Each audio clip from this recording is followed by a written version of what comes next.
por continuar en sintonía con su programa Que no te lo cuenten. Sábado 8 de noviembre nos acompaña en la entrevista central de esta emisión Juan Fulvio Ureña, quien es ingeniero civil, especialista en ingeniería sanitaria y ambiental. Muchísimas gracias, Fulvio, por acompañarnos. ¿Cómo te sientes? Bien, bien, un honor para nosotros estar por acá, Lisa, amable público televidente.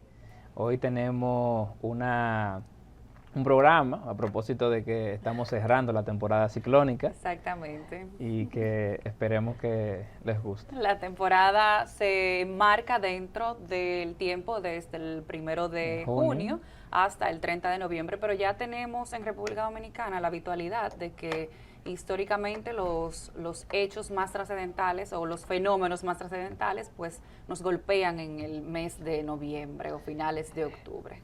Los de precipitación, porque uno de los meses más activos es agosto y septiembre. George, por ejemplo, fue en septiembre. Entonces, últimamente hemos tenido eventos de precipitación bastante extremos, más no hemos tenido huracanes. Después de George no hemos tenido un huracán que no haya azotado de manera directa con una intensidad equivalente. Entonces, lo que han sucedido han sido eventos de precipitación provocados por tormenta y se han estado concentrando en noviembre, sobre todo en los últimos 3 años. Pero gracias a Dios que no fueron los huracanes, Fulvito, porque si las tormentas nos dejan tambaleándonos. El este del país se vio en 2021-2022 azotado por las tormentas. Ahora tuvimos la tormenta Melissa. Los efectos de la tormenta Melissa, porque tampoco nos dio directamente. Pasó bastante lejos. De hecho, eso fue parte de lo bueno que tuvo. Es que al pasar lejos, las precipitaciones que ocurrieron principalmente y predominantemente fueron en todo el litoral costero. Cuando tenemos precipitación en el litoral costero, si bien es cierto concentra una gran parte de la población, eso da una ventaja y es que, por ejemplo, no compromete infraestructuras importantes como las presas, ya que el agua inmediatamente cae, no transcurre mucho tiempo en llegar al mar. O sea, cae, va al mar y se va. Entonces, cuando ocurre en la cuenca alta, precipitaciones con la intensidad que se vio en los valles y en los litorales costeros, pues sí que los problemas hubiesen sido en otros. Mencionaste la palabra presa y fue muy tratado por los medios de comunicación ante el paso de la tormenta Melissa. ¿Cómo respondió el país? ¿Cómo respondieron esas infraestructuras? ¿Cómo respondieron las autoridades o las entidades que manejan esas infraestructuras? Que vimos al presidente decir que se hizo un gran manejo, pero desde tu perspectiva. Se hizo un gran manejo y ciertamente que ese gran manejo es fruto de una experiencia y una preparación. Es decir, esta no es la primera vez que eso ocurre. Esta sí es una de las veces que mayor visibilidad ha tenido el buen trabajo, porque por lo general a veces...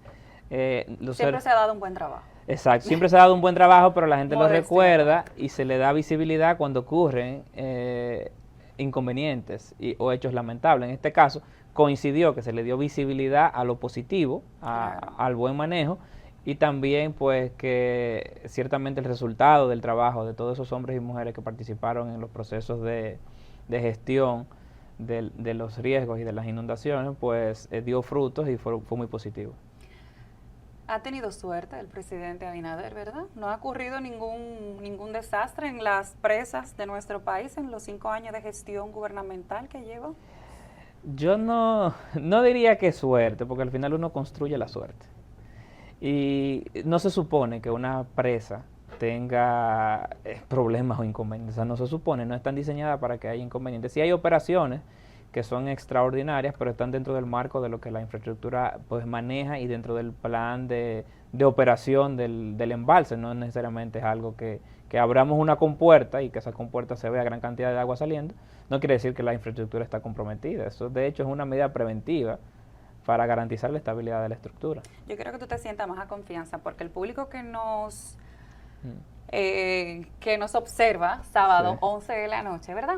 Sí. Fin de semana largo. Yo creo que vamos a tener que hablarle un poquito más, poquito más suave, menos técnico, que sé que se te hará un poco difícil, pero vamos a intentarlo, porque Fulvio es una persona muy preparada, entonces suele a veces entender que está hablando con personas del área técnica, pero no es así. Fulvio utiliza el término de precipitaciones Y la palabra precipitaciones, lluvia en el buen dominicano, hablas de las estructuras hidráulicas. Sí. Defíneme unas cuantas. Las presas. Tenemos presas, tenemos los ríos, son infraestructuras naturales, pero forman parte del conjunto de infraestructuras que dan servicio en el ámbito de la hidráulica. También están los canales, diques. Estas infraestructuras, ¿cómo protegen a la ciudadanía de las inundaciones que ocasionalmente se ven producto del paso de fenómenos naturales? Principalmente lo que hacen es desconectar un poco la naturaleza de la sociedad. La desconectan un poco. Entonces lo que ocurre en la naturaleza, ella lo amortiguan o lo diluyen para que le llegue a la sociedad ya un poco más digerido. Pero al final del día el agua de lluvia tiene que ser usada o evacuada de alguna forma y a su debido tiempo. Entonces permiten captar el agua que se genera en corto tiempo y distribuirla en un periodo de tiempo más largo. Así como amortiguan las inundaciones, también amortiguan las sequías. Ese es el principal servicio que dan esas infraestructuras de regulación, como se le llama, regulación hídrica. Hablábamos tras de cámara que estás encabezando un proyecto en la importante cuenca del gran río Yuna de nuestro país, el río más, vamos a decir que el más caudaloso, pero el más problemático en la zona en que se encuentra. ¿Cómo beneficiaría y de qué se trata sobre todo el proyecto y qué cambios viene a aportar a esta parte del país? Mira, a propósito del Yuna, en términos de la tormenta Melissa, el Yuna... ¿Se portó bien? No, dio poco de qué hablar, realmente no apareció en la noticia. Y gran parte de eso fue gracias a la presa de Atillo. La presa de Atillo tenía unos niveles por debajo del nivel máximo y eso permitió que la lluvia que llegó a la presa pudiera ser retenida y dejar el río que manejara la otra parte de la cuenca no regulada, que es la área de Camus, Licey. Entonces, de esa forma se desconectó el evento de precipitación de la sociedad. De ahí la presa jugó un papel fundamental, además que las lluvias no fueron tan cuantiosas como en la vertiente sur de la cordillera central. La cuenca del río Yuna no es la cuenca de mayor extensión territorial del país. No, es ya que el norte.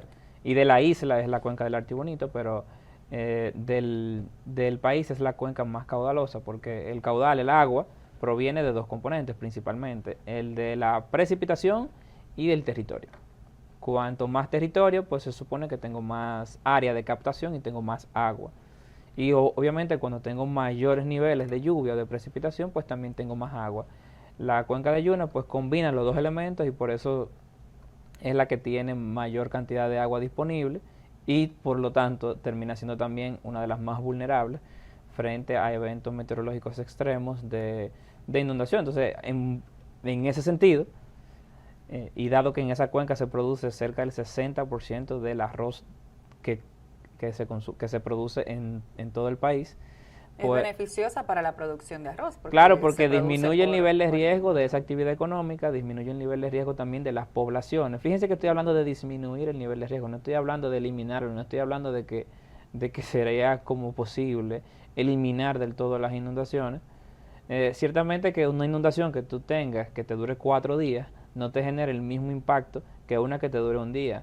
Una inundación que te llegue de manera repentina no te supone el mismo riesgo que una que te llegue de manera paulatina, en donde tú puedes prepararte. Entonces, todos esos elementos forman parte de lo que es la gestión de los riesgos en un territorio. Y saber que bajo Yuna, por ejemplo, es la planicie de inundación del río Yuna. Entonces, tenemos el río más caudaloso y esa zona baja. ¿Cuál es la parte alta? Es donde están las montañas, o sea, de Bonao. Esa zona ahí. Sí, exacto. La parte media ya está por ahí en la presa de Atillo, de Bonao hacia abajo, hasta Cotuí. Y luego de Pimentel hacia abajo, eso ya es cuenca baja, eso es una pendiente. Con su desembocadura en la bahía de Samaná. En la bahía de Samaná. Eso es una cuenca que involucra más de 6 provincias. Entonces el proyecto es todas las provincias, las 6 provincias. El proyecto tiene un impacto en Monseñor Noel, tiene un impacto en María Trinidad Sánchez, Duarte, Hermanas Mirabal. Tiene también un impacto en Duarte, el impacto principal es en la provincia de Duarte. y también tiene un impacto en provincia de La Vega. Moca y una pequeña parte de Santiago forman parte de la cuenca, mas no se prevén intervenciones particulares en esos territorios, al menos en el marco de este proyecto. ¿Y en qué consiste? ¿Qué se va a desarrollar? Es una combinación de infraestructura gris, digamos que adecuación de canales, obras civiles, diques, y con infraestructura verde. Pero ya existen muchas infraestructuras en la zona del Bajo Lima. Sí, pero son poco resilientes y tienen un nivel de eficiencia que compromete la satisfacción de la demanda en algunos periodos del año. ¿Cuándo se hizo un levantamiento y se determinó que esas obras eran necesarias? Eso se está trabajando desde el 2020. Incluso es algo que se ha discutido con la sociedad civil en sentido general. Han ido representantes de los alcaldes y de todos. Los productores. También representantes, a través de la Junta de Regantes, han tenido representantes de los productores. Eso es algo que desde el 2020 se están discutiendo y priorizando las obras que van a entrar dentro del plan de gestión integrada de recursos hídricos en la cuenca de Yuna. También en ese proyecto se incluye la red de alerta temprana y medición de caudales y de precipitación en todo el territorio nacional. O sea, eso es algo que desde el 2020 nosotros lo hemos venido trabajando. Ya tenemos identificada la fuente de financiamiento, estamos ya finalizando el proceso. ¿Con qué entidad? Banco Interamericano de Desarrollo. Excelente. Eso, o sea, eso no es algo a raíz de la tormenta, no, eso se está trabajando desde hace tiempo. El Banco Interamericano de Desarrollo, en el ejercicio de ese proyecto, ha invertido como fondo no reembolsable más de $3 millones. Para los estudios. Para los estudios y la formulación del proyecto. ¿Y en qué proceso se encuentra actualmente? ¿Ya pasó a la Cámara de Representantes? No, todavía no. Se está finalizando el proceso con inversión pública y con el Ministerio de Hacienda de la firma del contrato, porque ya en los presupuestos anteriores y la Cámara de Representantes, pues se tiene la instrucción de la negociación. Estamos en el proceso del cumplimiento de esa instrucción. Más adelante, ya el directorio del banco lo aprobó con buena calificación. Entonces más adelante se hace un sometimiento formal de la operación de préstamo hacia el Congreso. Hay una voluntad política de que el proyecto se realice. Más allá del financiamiento, ¿qué se requiere? Más allá del dinero, ¿qué se requiere, Fulvio, para desarrollar ese proyecto? ¿Ya existen las entidades están coordinadas? ¿Cuáles son las que van a participar? Sí, claro. Está el Ministerio de Medio Ambiente, porque como te comentaba, hay una gran cantidad de dinero que se va a invertir en infraestructura verde. Señores, un árbol da el servicio de una presa a pequeña escala. Entonces, cuando tú juntas millones de árboles, te regulan el flujo hídrico y te previenen la erosión. Entonces, la erosión de los suelos. De los suelos, y te cuidan las presas. Entonces, como sabemos eso, se está destinando fondos a esos fines y van a hacer... la recuperación de las cuencas. Sí, sobre todo, oye, la cuenca priorizada dentro del proyecto, los estudios están ahí, eso es algo que data desde 2020, es la cuenca de Río Tireo, que recientemente hubo unos eventos de precipitaciones extremos. Lo vimos y una de las presas más sedimentadas del país es la que está en Tireo, aguas abajo, donde ocurrieron las inundaciones. Usted ve un río marrón, todo eso es tierra y sedimento que llegan a las presas. Entonces, por arrastre, claro. Exacto. Entonces, esa cuenca es una de las cuencas prioritarias dentro del proyecto, con infraestructura verde. Ya la parte de ingeniería y cualquier otra modificación que haya que hacerle a la presa, como una presa construida y operada por EGEI, la empresa de generación hidroeléctrica dominicana, pues ellos tendrían ya que hacerlo. Nosotros vamos a prevenir que se siga colmatando. Se habla del cambio climático, de la necesidad de poder construir, ya tomando en cuenta cómo se ha deteriorado, ¿verdad? O construir obras resilientes. Cuéntame un poco de cuál es el objetivo del plan. Me decías antes de volver de la pausa que se ha trabajado de manera contundente en que las obras estén pues marcadas con este componente. Bien, el cambio climático pues supone un cambio en la forma en cómo los seres humanos vivimos y nos relacionamos con la naturaleza. Si la naturaleza es nuestra fuente de suministro de agua y nuestra fuente de recepción también de agua, pues obviamente se entiende que habría como una variación en ese aspecto. Entonces las obras que se plantean dentro del marco del proyecto de Yuna están justamente enfocadas en lo que es estrategias de adaptación al cambio climático. ¿Quién se ve afectado con una variabilidad en los patrones de precipitación? Bueno, pues quienes estén más próximos en cuanto a su demanda de la oferta del medio. Tan pronto hay una variación, pues ya empieza a haber demanda insatisfecha.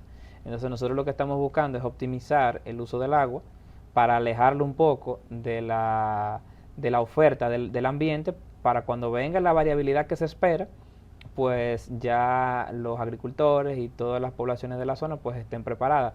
También estamos agregándole redundancia a las fuentes de suministro de agua de San Francisco de Macorís, de Hermanas Mirabal y de parte de la provincia de La Vega, a través de una incorporación de agua al río Yuna, que ya existe, pero una mejora para incrementar el caudal desde el río Yuna hasta la presa de Rincón, que suple estas localidades. Entonces, ¿cómo se haría eso? A través del canal Yuna Cañabón y del canal Masipero. Son canales ya que tienen más de 50 años, que sus tomas están bastante deterioradas. En el Yuna Cañabón prácticamente no existe toma. Entonces ese canal en momentos de estiaje o sequía es lo que mantiene viva la presa de Rincón, y con lo cual lo que mantiene de agua potable todas esas importantes poblaciones que mencionamos. Entonces vamos a hacer esas infraestructuras que sean más resilientes y que funcionen de forma constante, pues ayuda a que los seres humanos pues sintamos menos los embates climáticos. Porque del cambio climático... Tú mencionabas, disculpa, la provincia de Hermanas Mirabal. Claro que siempre ha existido una queja de la provincia de Hermanas Mirabal con el tema de agua. En la provincia de Hermanas Mirabal tiene un acueducto que se suple de la presa de Rincón. Prácticamente se le hizo una conexión adicional a la tubería de salida que suple a San Francisco de Macorís. Entonces, ¿qué pasa? Es un acueducto que el agua llega por gravedad a una planta y luego tiene bomba. Es un acueducto muy moderno, muy bien hecho, con una planta bastante moderna. El tema aquí es que en función de los niveles de la presa, el caudal de salida de esos acueductos pues se ve afectado. Y bueno, se entiende que mientras más agua se mantenga en la presa, pues habrá una menor variación en los caudales. Eso por ese lado. También que habrá menos conflictos por el uso del agua, porque a veces a los agricultores en esa presa hay histórico de que se ha tenido que restringir el uso de agua de riego para garantizar el agua para la población, que es algo constitucional. Entonces, con estos proyectos iríamos a disminuir también esos potenciales conflictos. Ok. Resilientemente hablando, entonces, que fue en lo que nos quedamos, dame un ejemplo, resilientemente hablando, de qué nosotros le vamos a construir a las personas, por ejemplo, de Villarriba, y que va a ser resiliente al cambio climático. ¿Qué tipo de obra? Principalmente mejorar los drenajes. Esa zona tiene una serie de drenajes que funcionan como medios para evacuación de las aguas. Una parte de ellos no se están utilizando más que para drenaje agrícola, no están ofreciendo el servicio de manejar agua para inundación de otras zonas. Sí. Principalmente eso es lo que se va a hacer. Eso permite disminuir el tiempo de la permanencia de la inundación en el territorio. También permite pues disminuir la frecuencia de las inundaciones. Pero esa es la labor del drenaje. Exacto. Pero si un drenaje no está funcionando, tú dices. Está funcionando para fines agrícolas, pero no está funcionando para fines de gestionar los riesgos de las inundaciones. Ese es un servicio que esa obra puede dar, pero no lo está haciendo por falta de unas conexiones que nosotros en el marco del proyecto vamos a estar construyendo. ¿Qué otra obra más estarán? Otra obra importante Por ejemplo, Pimentel. En Pimentel nosotros no tenemos... ¿En qué sitios sí tienen obras contempladas? En la zona de Arenoso, también, sí. El restablecimiento del dique de Aglipo 2. Excelente. Es el dique ahora mismo está fijo, un enroscado fijo, una medida temporal, entre comillas, de esa que... ¿Pero cuándo fue que lo colocaron? Oye, eso... No recuerdo la fecha exacta, pero eso tiene que tener cerca de 10 años ya. Y estaba supuesto a ser temporal. Sí, y era algo que no era tan difícil de hacer, porque en ese momento se rompió una goma, como que se pichó una goma de un carro y tú vas y compras otra goma. O sea, no era algo como de la NASA lo que había que hacer, pero bueno, no se ha hecho. Y lo vamos a hacer en el marco del proyecto. Y algo muy importante, vamos a aprovechar esa presa que ya existe para colocar la primera hidroeléctrica de la provincia de Duarte, en ese punto. Excelente. O sea, se piensa colocar una hidroeléctrica que supla de energía eléctrica a unas bombas que tiene el INDRI que mandan agua para Nagua y el Pozo, desde Yuna hacia Nagua. Esa operación de esas bombas supone un costo de cerca de 50 millones de pesos al año, que con la hidroeléctrica iríamos a generar ese ahorro y esa disminución también en el impacto de las emisiones del consumo eléctrico, y con lo cual disminuye también la huella de carbono y el impacto en el cambio climático de las operaciones de riego. Eso es algo que está bastante conectado, aunque nuestro objetivo principal es adaptarnos, ser más resilientes, más allá de combatir el cambio climático, porque el cambio climático nos hemos pasado 20, 30 años discutiendo si lo causa el hombre, si fueron los chinos, si fueron los... ¿Cuál es el país que más aporta, el que menos aporta? Oye, yo creo que se ha dicho hasta que son los simios, la vaca, los culpables, o sea, es un tema que... Algo que dejaron los dinosaurios. Oye, se ha hablado tanto de eso y hemos hecho muy poco en adaptarnos. O sea, entiendo que son dos líneas de acción que se pueden llevar de manera paralela. O sea, no tenemos por qué parar en términos de la adaptación mientras se está discutiendo qué es lo que lo causa y cómo lo vamos a resolver. O sea, hagamos las dos cosas. Claro, no, y definitivamente ya es una realidad. Y siempre ha habido huracanes. O sea, Melissa es hija del cambio climático, señores, pero siempre ha habido huracanes. O sea, yo creo que el cambio climático está como el niño malo de los barrios, que todo lo que se pierde se le pega a él. Sí, toda la incompetencia de mucha gente que tiene que hacer su trabajo, que tiene que prepararse, que tiene que hacer cosas. Sí.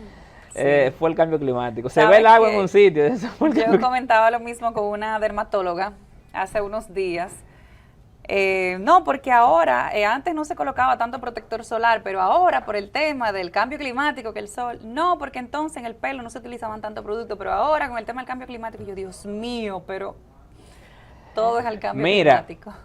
Eso es tan tal el tema de la economía verde, que los fabricantes saben que las personas que tienen conciencia ambiental, porque también eso detrás esconde un sentimiento de culpa. Sí. Entonces, tienen una mayor disposición a pagar por los productos que entienden que son ambientalmente responsables. Disposición a pagar por parte del consumidor, los fabricantes lo interpretan como que le pueden vender el mismo producto más caro e incrementar el margen. O sea, ¿por qué los productos que son ambientalmente responsables son más caros? Porque hay una mayor disposición a pagar. Y los precios de los productos, en la lógica del mercado, no siempre va desde el punto de vista de los costos.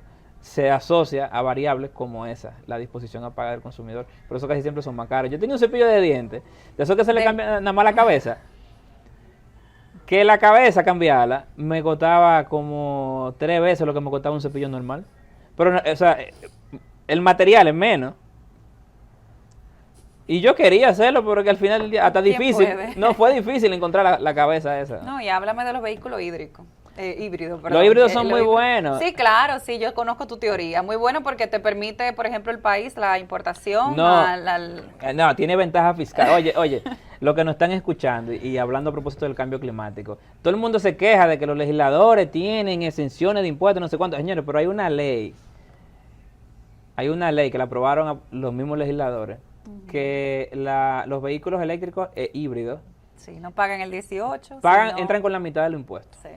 Entonces, es una ventaja para la población en sentido general. O sea, te están dando mecanismos para que compense. Sí, pero ¿está República Dominicana preparada para un parque vehicular híbrido? Para el híbrido sí, porque el híbrido es igual que Oye, Lisa, un momento. El híbrido es un vehículo normal. ¿Cuántos vehículos híbridos tú tienes? ¿Yo? Sí, de tu uso personal. Uno. ¿Cuál? La Sequoia. ¿Esa hueva híbrida? Sí, esa hueva. Mira, me impresiona. Por eso yo la compré. Yo pagué muy poco impuesto por ese vehículo, porque era híbrida. Por eso claro, que ese vehículo se va cargando cuando tú vas. Cuando yo freno, ese vehículo recarga una batería, esa energía que yo perdía como calor. Entonces, esa tecnología es muy buena. La batería de un híbrido, o sea, con lo que tú haces la batería de un eléctrico. Imagínate un vehículo de ese tamaño, el equivalente eléctrico. Es una batería como de 100 kWh. La de la Sequoia era una batería como de 1 kWh. Tú haces 100 baterías de híbrido con una batería de un eléctrico. Entonces el híbrido te consume la mitad del combustible normal y emite menos. ¿Y por qué hay una predisposición? ¿A qué? Al vehículo híbrido. al híbrido. Yo pienso que no la hay. Desde tu perspectiva, pero sí hay una predisposición. En los dealers tú no vas y ves 10 carros híbridos y 2 normales. Es un tema de educación. Es un tema de educación totalmente, es un tema que tiene solución. La gente como no lo entiende, cree que es complejo, que le va a dar problemas, le huye y el mercado, pues como la demanda no lo exige, pues no lo oferta, a pesar de los incentivos. Otra cosa es el desconocimiento de los incentivos que hay. Yo pienso que al final es un tema de conocimiento y educación. Bueno, pues yo en ese caso quiero sentirme culpable y tener. ¿Cuáles son los incentivos? De lo híbrido, pagan la mitad de la primera placa, la mitad del arancel, si aplica, si el libre comercio no aplica, y la mitad del ITEVIS. Libre comercio. Hay un vacío ahí un poco en la ley. Al final del día el ITEVIS es un poco complicado de ponerte a pagar la mitad, porque la deja ahí como que todavía no lo aplica y se lo termina cobrando a los dealers. No se lo cobran en aduana, pero se lo cobra al momento del traspaso. Un llamado, por favor, a los legisladores que traten de aclarar ese tema en la ley. Para yo poder comprar mi vehículo. Sí, porque realmente se lo están cobrando a los dealers. Ese impuesto. Ahora entiendo por qué los dealers no tienen 10 híbridos y 2 normales, como te pregunté. No es tanto un tema de educación, es que al final ellos se ven afectados. Sí, porque no se lo cobran en aduana, pero se lo cobran en el momento del traspaso. Y bueno, no, pero es un tema que la gente dice, no, que los mecánicos no lo entienden, que no sé cuánto, pero los vehículos híbridos van menos al mecánico, muchísimo menos, porque el motor trabaja a menor temperatura, trabaja con menos esfuerzo. O sea, hay unos híbridos en el mercado que son una cosa de otro mundo. Economía verde, cambio climático, culpabilidad. Fulvio, te veo muy enamorado del tema del proyecto que diriges. ¿De Yuna? Sí, te veo muy enamorado del proyecto. Creo que todos los que lo que han tenido la oportunidad de conectar contigo a través de este programa también tienen la misma percepción que yo. Te veo muy enamorado de tu proyecto. Espero que te sientas satisfecho al punto en que te toque dejar el proyecto, en el punto que te toque dejarlo, porque muchas veces quizás no te toque, pero concluirlo o llevarlo a cabo, sí. Pero entiendo que cuando te toque entregar, te vas a sentir satisfecho, ¿verdad? Claro que sí, totalmente, porque es un proyecto que está muy bien formulado, muy bien estructurado y ya naturalmente como ha ocurrido en otros casos, quien le toque darle continuidad, pues claro. Ya tiene como la claridad de lo que debe ejecutar y de lo que debe hacer. Y ese es el accionar de la actual administración pública, sobre todo de ver jóvenes como tú encabezando proyectos tan novedosos como ese. Tener un buen equipo de trabajo detrás, ¿verdad? Sí, es un proyecto que hemos tenido la oportunidad de compartir con excelentes profesionales dominicanos dentro del INDRI, en las otras instituciones hermanas, profesionales también de apoyo de más de 10 países han participado, han colaborado en el proceso de formulación del proyecto. Ha sido una experiencia bastante interesante. Es una zona del país en la que yo llevo parte de mi vida viviendo. Oh, algo te ata. Ya entiendo. Sí, para mí es un gran honor poder contribuir. Claro que sí. Pero te adelanto que ese proyecto, cuando nosotros llegamos en el 2020, en septiembre al INDRI, de la mano del ingeniero Olmedo Cava. ¿Qué porcentaje tenía ya? No, es un proyecto que ya estaba con la idea, y participamos en el primer taller ahí en septiembre. Entonces yo te mentiría si nosotros organizamos el taller del tema de Yuna. Realmente eso era algo que ya el Departamento de Planificación del INDRI venía trabajando junto con el BID. Nosotros lo que sí hicimos fue echarle ganas al asunto, o sea, darle para adelante y que esa consultoría se materializara en hechos. Porque inicialmente fue una consultoría de $300,000 que lo que iba a hacer era revisar información secundaria. De ahí seguimos conectando y generando proyectos hasta que llegamos a una acción y a una línea de inversión clara. Pero nosotros siempre decimos, no queremos proyecto piloto, realmente, no nos interesa invertir tiempo en saber cosas por saberlas, nos interesa invertir tiempo y recursos y talento donde haya acción, donde se vayan a materializar las cosas. Nosotros vimos en ese proyecto esa oportunidad y nos ocupamos de eso y esos son los resultados. Excelente, Fulvio.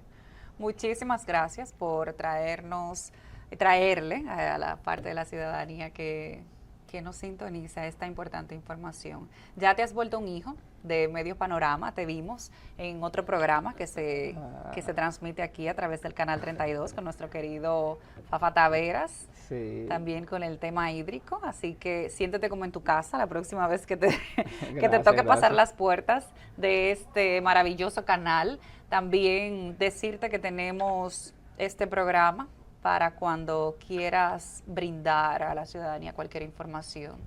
Esta es también tu mesa. Gracias Lisa, gracias Muchísimas por la invitación. Gracias a ti, Fulvio. Gracias. Yo espero que podamos tener nuevamente un encuentro, así que será hasta la próxima semana con más información en su programa Que No Te Lo Cuenten. Recordarles que estaremos a partir de mañana en todas las plataformas digitales y que esta emisión será retransmitida pues las veces que el canal la considere necesario. Elisa Corporán estuvo con ustedes y nos vemos la próxima semana.